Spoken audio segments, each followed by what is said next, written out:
Good morning, guys. It's already 11:34 in the morning. And yesterday, I had a severe allergy.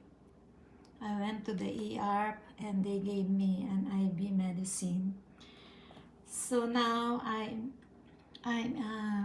preparing my lunch, simple lunch, because of my allergies. So I have a little soup, boiled carrots, and green leaf. I have a small black rice. I have 2 pieces of fish.